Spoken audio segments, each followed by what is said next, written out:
नमस्कार दोस्तों, स्वागत है आपका आज की बड़ी और महत्वपूर्ण खबरों में। आज की वीडियो में जानेंगे हम देश भर की ताजा और महत्वपूर्ण खबरों के बारे में। उससे पहले वीडियो में आगे बढ़े आपसे एक विनती है कि इस वीडियो को लाइक और शेयर जरूर कर दीजिएगा। साथ ही आपके जनरल नॉलेज में वृद्धि के लिए हम आपसे एक प्रश्न पूछना चाहते हैं। आज आपको हमें कमेंट करके बताना है कि महाराणा प्रताप का संबंध किस राज्य से है। जी हां, आप कमेंट करके उस राज्य का नाम जरूर बताइए जिस धरती पर महाराणा प्रताप का जन्म हुआ और वहां पर उन्होंने अनेकों युद्ध लड़े। तो दोस्तों, आज की मुख्य और ताजा खबरों की ओर बढ़ते हैं। जान लेते हैं सबसे पहली बड़ी खबर। देश में आज से शुरू होगी सबसे बड़ी टीकाकरण अभियान, पीएम मोदी करेंगे शुरुआत। जी हां दोस्तों, प्रधानमंत्री नरेंद्र मोदी आगामी 16 जनवरी को देशव्यापी कोविड-19 टीकाकरण अभियान की शुरुआत करेंगे। इसके मद्देनजर सभी राज्यों एवं केंद्र शासित प्रदेशों में टीके की पर्याप्त खुराकें भेज दी गई है। प्रधानमंत्री कार्यालय ने एक बयान में बृहस्पतिवार को यह जानकारी दी है। बयान में कहा गया है कि प्रधानमंत्री नरेंद्र मोदी 16 जनवरी को सुबह 10:30 पर वीडियो कॉन्फ्रेंस के माध्यम से देशव्यापी कोविड-19 टीकाकरण अभियान की शुरुआत करेंगी। यह विश्व का सबसे बड़ा टीकाकरण अभियान होगा। इस कार्यक्रम में सभी राज्यों व केंद्र शासित प्रदेशों के 3006 स्थान डिजिटल माध्यम से जुड़ेंगे और हर केंद्र पर 100 लाभार्थी का टीकाकरण होगा। साथ ही आपको बता दें कि यह टीकाकरण अभियान जन भागीदारी के सिद्धांत के तहत प्राथमिकता के आधार पर चलाया जाएगा, जिसमें पहले चरण के तहत सरकारी व निजी क्षेत्रों के स्वास्थ्य कर्मियों और ICDS कर्मियों का टीकाकरण किया जाएगा। चलिए दोस्तों, जान लेते हैं अगली अपडेट को। कल से बदल गया कॉलिंग से जुड़ा यह नियम। लैंडलाइन से मोबाइल पर कॉल करने के लिए लगाना होगा 0। जी हां दोस्तों, कॉलिंग से जुड़ा बड़ा नियम 15 जनवरी यानी कल से बदल गया है। अब लैंडलाइन से मोबाइल पर कॉल करने के लिए आपको 0 लगाना होगा। तेजी से खत्म हो रही मोबाइल नंबर सीरीज को देखते हुए दूरसंचार विभाग ने कॉलिंग में एक बड़े नियम को बदलने का निर्णय लिया है। बता दें कि डोट ने लैंडलाइन से मोबाइल पर डायल करने से पहले 0 लगाना अनिवार्य कर दिया है।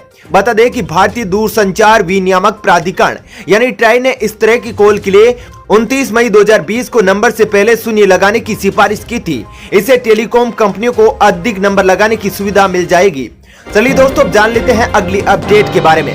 अमेरिका की खुफिया रिपोर्ट में खुलासा, भारत को दे सकता है सैन्य समर्थन, चीन हुआ नाराज।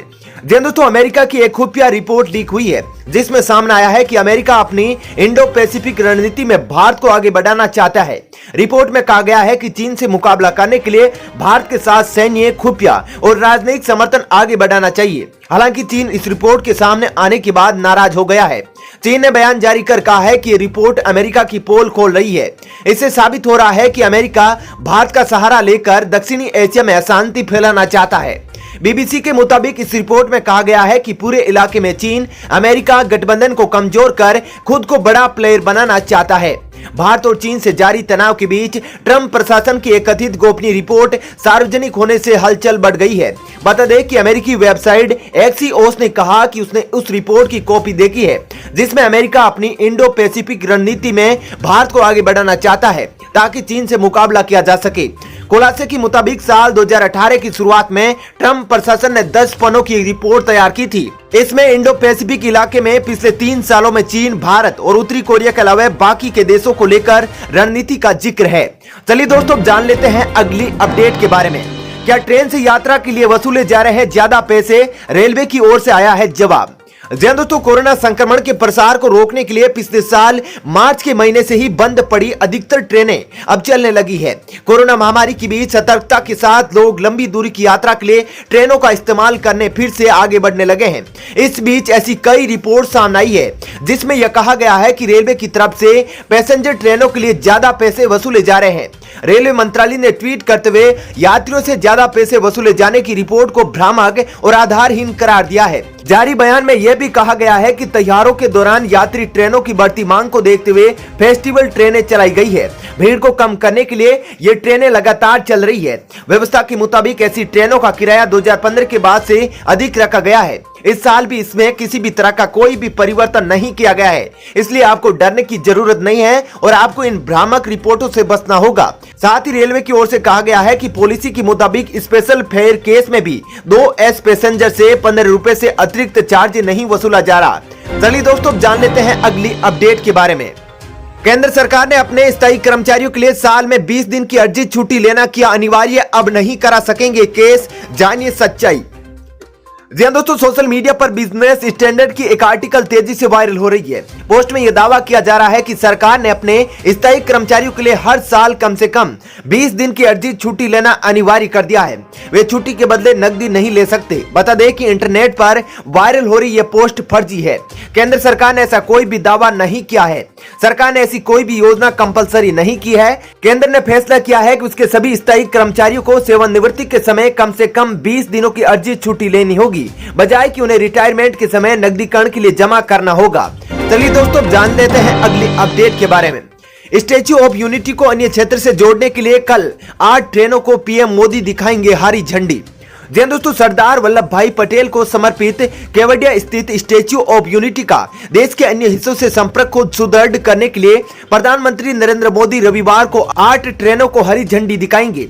नर्मदा नदी के तट पर बने इस पर्यटन स्थल को इन परियोजनाओं से देशी और विदेशी पर्यटन को बढ़ावा मिलेगा। प्रधानमंत्री कार्यालय ने शुक्रवार को कहा कि पीएम मोदी वीडियो कॉन्फ्रेंसिंग के जरिए इस अवसर पर गुजरात से संबंधित कई अन्य रेल परियोजनाओं की भी शुरुआत करेंगे। प्रधानमंत्री कार्यालय ने कहा कि मोदी नए ब्रांड गेज लाइन का उद्घाटन करने के साथ साथ दाभोई, चांदोद और केवडिया में नए स्टेशनों का भी उद्घाटन करेंगे। ये ट्रेनें केवडिया को वाराणसी, दादर, अहमदाबाद, हजरत निजामुद्दीन, रीवा, चेन्नई, प्रतापनगर आदि से जोड़ेगी। चलिए दोस्तों, जानते हैं अगली खबर। सेना में सबसे पहले लद्दाख बॉर्डर पर तैनात सैनिकों को लगेगी कोरोना की वैक्सीन, बड़ी अपडेट आई सामने। जी दोस्तों, देश में कोरोना वायरस के खिलाफ वैक्सीनेशन अभियान 16 जनवरी से शुरू हो रहा है। सरकार के जारी दिशा निर्देशों के अनुसार इस अभियान के पहले चरण में फ्रंट लाइन वर्कर्स को टीका लगाया जाएगा, जिसमें सशस्त्र बल के जवान भी शामिल है। सशस्त्र बल के जवानों में सबसे पहले लद्दाख बॉर्डर पर तैनात सैनिकों को वैक्सीन दी जाएगी। मालूम हो कि भारत और चीन के बीच 7 महीने से भी ज्यादा वक्त से गतिरोध के कारण देश के हजारों सैनिक हथियार के साथ पूर्वी लद्दाख में एलएसी पर तैनात है। चलिए दोस्तों, जान लेते हैं अगली अपडेट के बारे में। कोविशील्ड और कोवैक्सीन से किसी को नुकसान हुआ तो हर्जाना देगी दोनों कंपनियां। जी दोस्तों, एक महत्वपूर्ण फैसले में केंद्र सरकार ने साफ किया है कि उसने जिन दोनों कंपनियों को कोरोना वायरस की वैक्सीन कोविशील्ड और कोवैक्सीन के आपात इस्तेमाल की मंजूरी दी है, उन्हें सरकार से किसी तरह की क्षतिपूर्ति नहीं दी जाएगी।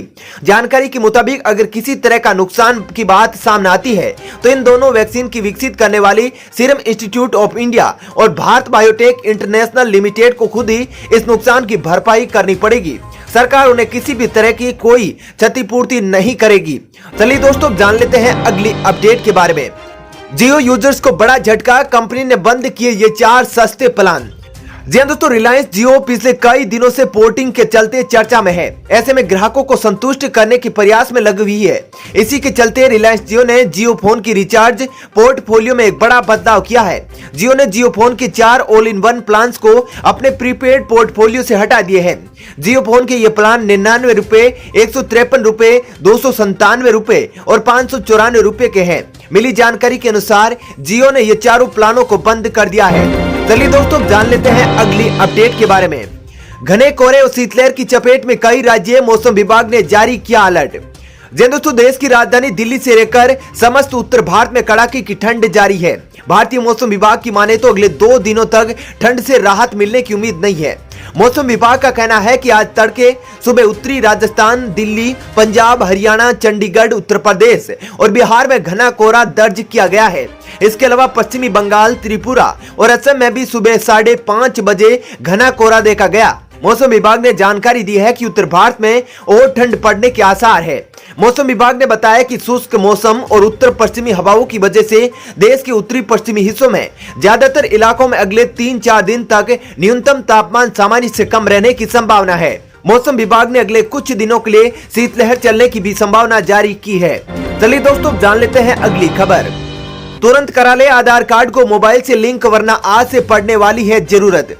जी दोस्तों, भारत अब कोरोना से लड़ने के लिए पूरी तरह से तैयार है। देश भर में 16 जनवरी यानी आज से कोविड वैक्सीनेशन शुरू होने वाला है। लेकिन आपको एक चीज का ध्यान रखना बेहद जरूरी है। यह महत्वपूर्ण मामले की तरह कोरोना से लड़ने के दौरान भी आपका आधार कार्ड एक अहम भूमिका निभाएगा। इसलिए ध्यान रहे, अगर आपका आधार कार्ड आपके मोबाइल नंबर से लिंक्ड नहीं है तो परेशानी हो सकती है, क्योंकि कोरोना वैक्सीनेशन से जुड़ी हर जानकारी आधार कार्ड से लिंक मोबाइल नंबर पर ही दी जाएगी। सरकार ने वैक्सीनेशन ड्राइव के लिए सभी राज्यों और केंद्र शासित प्रदेशों को निर्देश जारी किया है। जारी निर्देश में सरकार ने आधार कार्ड को मोबाइल नंबर से लिंक कराना बेहद जरूरी बताया है। इसका मतलब है कि अगर आप कोरोना वैक्सीन लगवाने जाते हैं तो आपका मोबाइल नंबर का आधार कार्ड से लिंक होना जरूरी है। इसके बाद ही वैक्सीनेशन के लिए रजिस्ट्रेशन किया जा सकेगा। चलिए दोस्तों, फिलहाल इस वीडियो में इतना ही। ऐसी ही खबरें देखते रहने के लिए आप हमारे चैनल को सब्सक्राइब कर ले और तमाम अपडेट जानने के लिए इस वीडियो को लाइक और शेयर जरूर कीजिए। धन्यवाद।